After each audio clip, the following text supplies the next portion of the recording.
I'm down with the Razor's Edge, and we're talking to Zetro of the one and only Exodus this evening and this morning for you, obviously. Thank you very much for giving us some time to talk about the new record. Yeah, no problem. Thank you for having me. It's all good, man. It's all good. Just start right from the top. The title of the record, Persona Non Grata. Can you give me and the people out there a bit of an insight into the title and what the meaning behind the title of the new record, please? If you don't know what Persona Non Grata means, Persona Non Grata is basically a non-welcomed person in any way, shape, or form. Okay. In Europe, they're not a good person. They're kind of like a piece of shit. Nobody likes them. Nobody wants to help them. So Persona Non Grata is kind of like that. That's where the title comes from. If you hear the lyrics in this song, it's very in that vein. There's somebody that's the subject. I'm not quite sure because I didn't write the lyrics. Gary did. Okay. But there's whoever the subject of that is definitely getting verbally razored to the ground. So it's definitely it's definitely not the song. It's not the song for your friend. It's the song for your enemy. Basically, it's the song for your enemy. It's definitely Persona Non Grata. Cool, man. The writing of the album. I understand that the starting point of it was obviously started in the jam session studio between Gary and Tom, and then the whole record was recorded between multiple studios. Is that correct? No.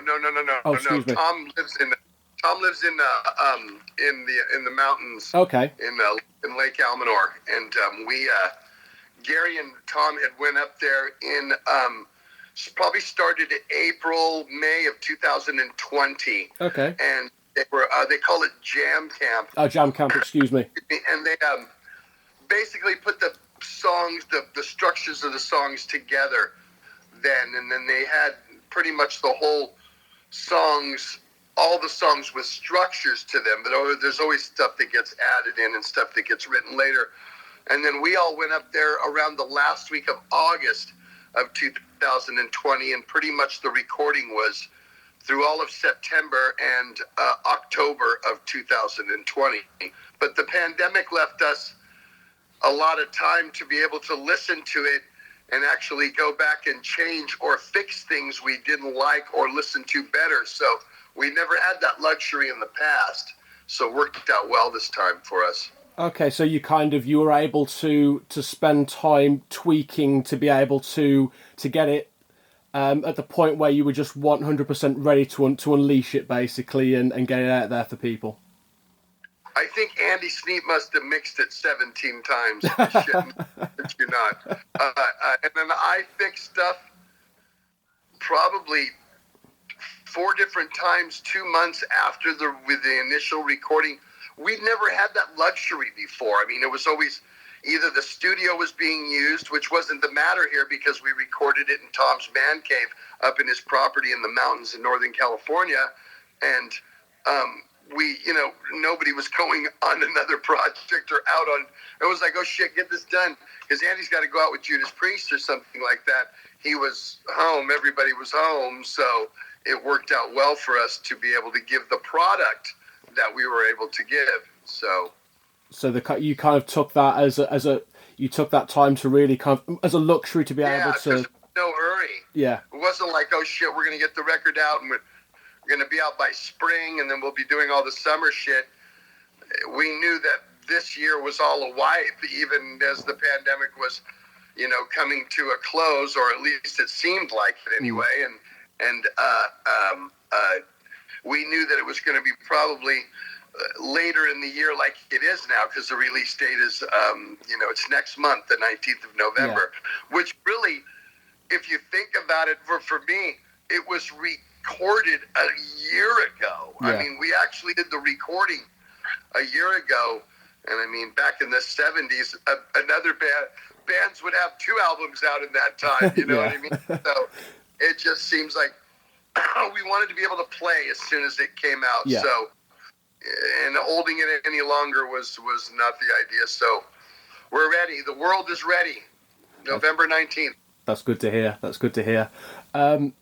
I wanted to talk to you about the artwork, because you had the artwork created by Paul Olofsson.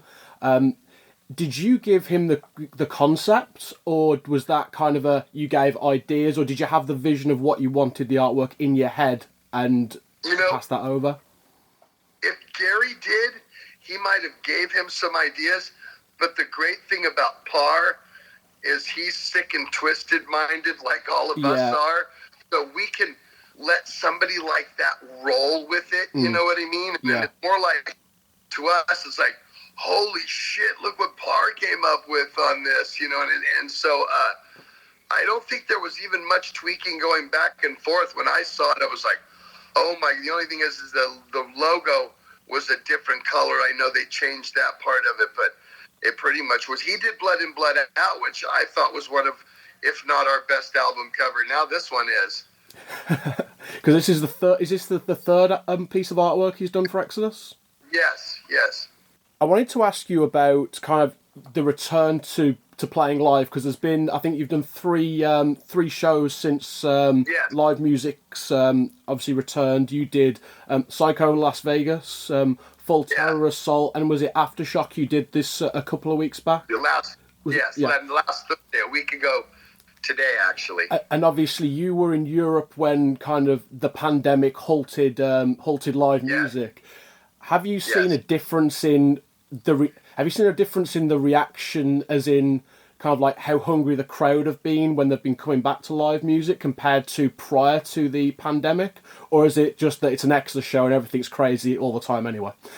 I would have to say a little bit of A, a little bit of B, and definitely C. But I think everybody is, they're always good at our shows anyway. Especially last Thursday, because on Psycho Vegas and in Full Terror Assault, John Tempesta from The Cult, plays with The Cult now, he played on those shows. But last week at Aftershock was Tom Hunting's show back with us, so first show back. So it was a little bit more special, but I think everybody is definitely eager to get to live music and concerts again. I think it'll represent normalcy to people, and people are looking for that right now. And I think that sporting events and especially, and there's people that don't listen to sport, that don't like sports, but they love music. This is their concerts are their sporting events. Yeah. So I think they're looking to that, and it's kind of, because of the variant, it's kind of gotten clammed up again a little bit. It's kind of got convoluted, but we feel that by next summer and by the spring, normalcy's got to come back eventually. You know what I mean? It's almost 2 years now. So it's got to come back, and I know everybody wants it. So but I do see, to answer your question, yes, the crowds are very receptive now, definitely. That's good. That's good. Obviously, with regard to carrying on with obviously live performances on the new record, are there any particular songs on the new record that you're eager to see what it's going to bring from the audience? I don't know if we'll play them live, but my two favorites are Prescribing Horror and Lunatic Liar Lord. Okay. So those are my two favorites from the record. Honestly, I love The Beatings and I love Clickbait. They're the two that have been released so far, right? Yeah? Yeah, but those were not my favorites on the record. Of course, I sing here, you know what I mean? Who knows? I don't have control of that shit. They worked that out, but I felt those are my two, Prescribing them. Have you had a chance to listen to the full record? I've listened to the full record. Yeah. It's cool. It's definitely an Exodus record. It's definitely got some bits that were I want to say they were different, but you could still tell it was Exodus. You know what I'm saying? It had that Exodus sound, that Exodus aggression and energy that people like me who listen to Exodus want to hear. I'll be honest with you. We didn't cheat the fans. We're not cheating anybody. No cheating here. I'll put my hand up. I've listened to it. I've got it pre-ordered, like physical copy coming when it comes out. So yeah, I'll. Thank you. It's all good, man. It's that's all good. obviously, again, going back to that kind of like, it's an Exodus record, you've not obviously cheated anyone with the way that you've put it together. What do you think has kind of enabled Exodus to keep that momentum going? Because, as bands continue on through their career, there's potential that they're going to potentially slow down a little bit, not be quite as aggressive. I don't hear that on Exodus records. I hear rage. Is there do you think there's a particular thing that the Exodus do that keep that going, or is it just that you're not in the position where you're just not in the position where you feel that we need to just keep going full throttle? I mean, I think heavy metal in general is the most realistic form of music coming from the fans and the artists who do it. Out of all that, with that being said, thrash metal is the very most honest with everybody, socially, religiously, politically. It's very that way. So I feel that to give the fans, or to write something that's not us, would be very how would you say it, aware. I mean, people would go, wow, what the fuck did they try to do here? You know what I mean? Yeah. So I think being true to being heavy, being true to being who we are, being true to ourselves, what we know what we are about, what we know what we do. I mean, it's all about sheer brutality and violence. And if you slow down, you can't necessarily always bring the sheer brutality and violence. Although Prescribing Horror on this record is the slowest Exodus record, a song ever, but I think possibly the heaviest Exodus song ever. Yeah. So it's so I just think we're always thinking of violence and brutality and the fucking guitar's got to sound like machine guns, and the drums got to sound like cannons, and the bass got to sound like fucking thunder. You know what I mean? It's got to be all that. It's not like, oh yeah, that's good, it's cool, yeah, let's put it out, let's go tour, let's go sell t-shirts. I don't think that's the mentality here. Yeah. I know the mentality. That's cool, man. Obviously, you were meant to be on the road in the States with Testament and Death Angel. Yeah. That's been pushed back to next year, I believe, now. Obviously, the plans going forward for next year, obviously, you've mentioned that, you have played live now. Do you have much planned out kind of touring-wise for the record at the moment, or are you still playing it a little bit by ear to see how things are? Because it's not going to be the easiest thing in the world planning, full, European and worldwide tours at the moment, I'm guessing. I think what we're going to try to do is do regional stuff. There are areas in the United States, especially, that are not necessarily playing by the rules by other places are, Yeah. So the South, especially Florida, Alabama, love you guys. It's like there's places to go play, and there's things to go where the restrictions aren't as stringent as, say, here in California. California, you cannot go, if San Francisco, Oakland, you cannot go to a movie, you cannot go to a concert, you cannot go to anything without showing proof of vaccination, not just proof of a negative test, proof of vaccination. So there's a lot of people torn about, the Constitution, and I thought we were, the government tells us what to do, and there's a lot of that going back and forth. So for now we're playing it by ear. Yeah. For now we're just going to play it by ear, and just hopefully, something will pop up. But I think the next actual thing, other than we're going to play next month here in Oakland with the Bass Strikes Back tour. Yeah. That was the only date that was saved. And then the next thing will be April 9th with the Bass Strikes Back tour restarting, unless they do something January, February, March, which I've been told we are, but again, play it by ear. Who knows? Yeah. It's changed day to day. I hear you. A couple of questions that I've got just regarding changes in the way music and bands are marketing themselves nowadays. Firstly, onto music. Obviously, there's been a shift back from buying physical media on CDs, more towards vinyl.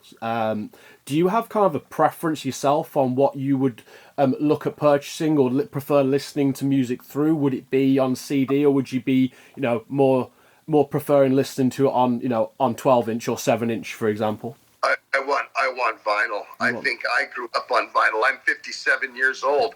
That's what you did when you were 13 years old. You went and bought the new Kiss album and laid on your bed and looked at all of it and read all the shit inside. And I think that the compact disc took that all away. It took that whole thing away. Digitally did too, although I still like digitally because I can have, I want to hear that record right now. Boom, boom, boom. And in 2 seconds, it's iTunes Music. It's right there. Yeah. Or Spotify or whatever. So there's a plus and minus to it. But yeah, give me the album. I want to see the record. Look at Persona Non Grata. Look how great that cover is. Now you get to see it on an album, and you get to really look at the images and really look at the artwork the way it was meant to be. I think CDs lost all of that. You'd have this killer artwork, and you'd be pulling out a fucking magnifying glass going, yeah, check this out. Because I'm sure the artist didn't mean it to be this big, you know? No, I hear you. With regard to kind of like merchandising and the way bands are, they're getting involved in different areas, whereas when I was younger, it was, your bands would release T-shirts, they'd be releasing albums. Now you've got people getting together and releasing beer, people are releasing coffee, and all these different kinds of items. It was kind of... I always had the opinion that maybe it was bands trying to recoup from maybe the loss of earnings on CDs not being, and records not being sold because of people streaming more. Do you think it may be that, or do you think a lot of bands are actually being more... they're being more business minded with their branding and getting, as much getting the name out there as much as possible to try and promote to their fan base?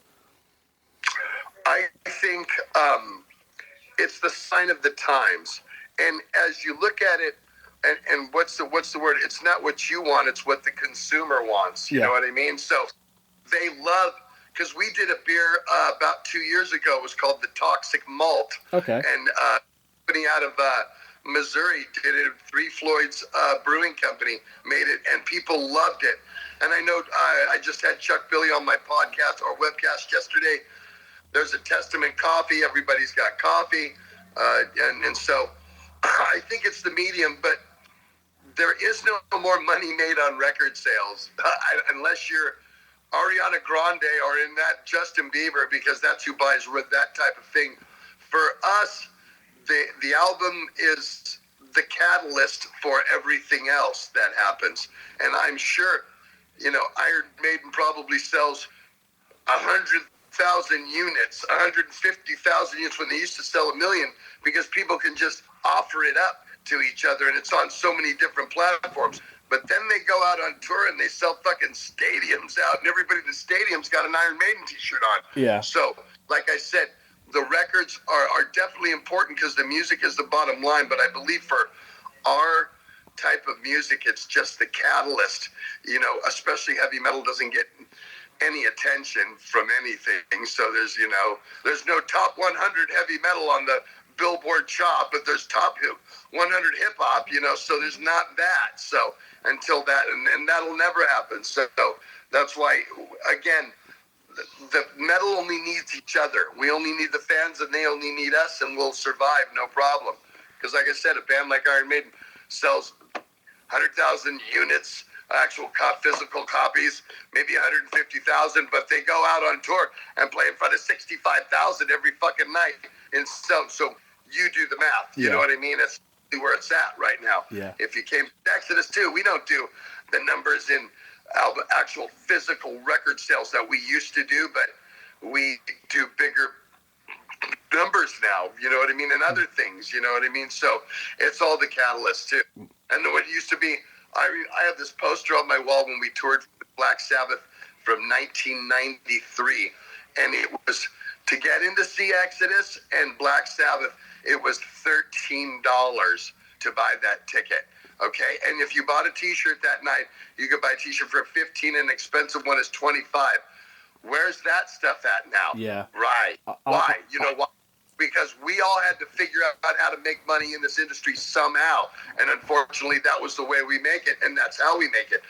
Most of metal bands and on our level are, you know, in and up above and just below, make their money on merchandise and show pays. That's it. Because there's really no royalties that are going to keep you on. I'll give, oh, cool, $1,500. Yeah, cool. That'll pay my fucking, you know, half of my taxes this year. I mean, you know, it's not like it is.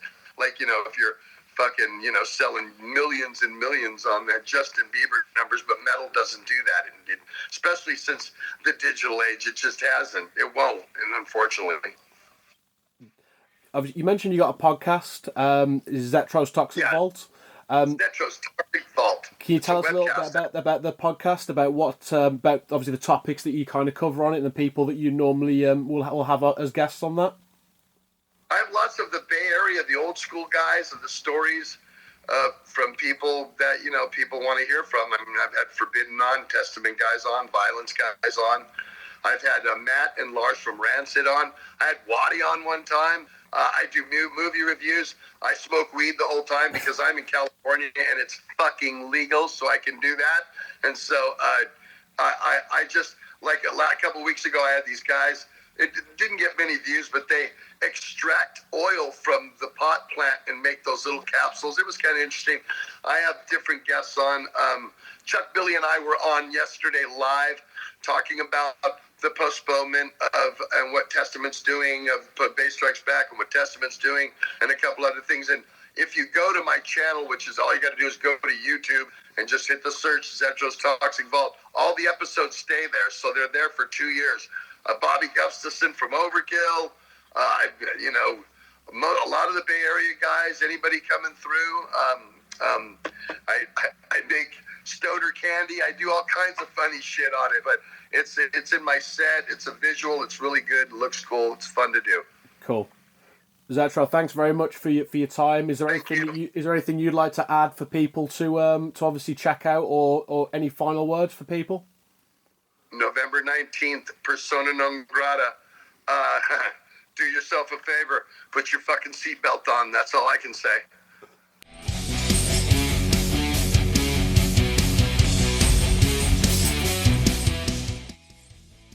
Thanks for listening.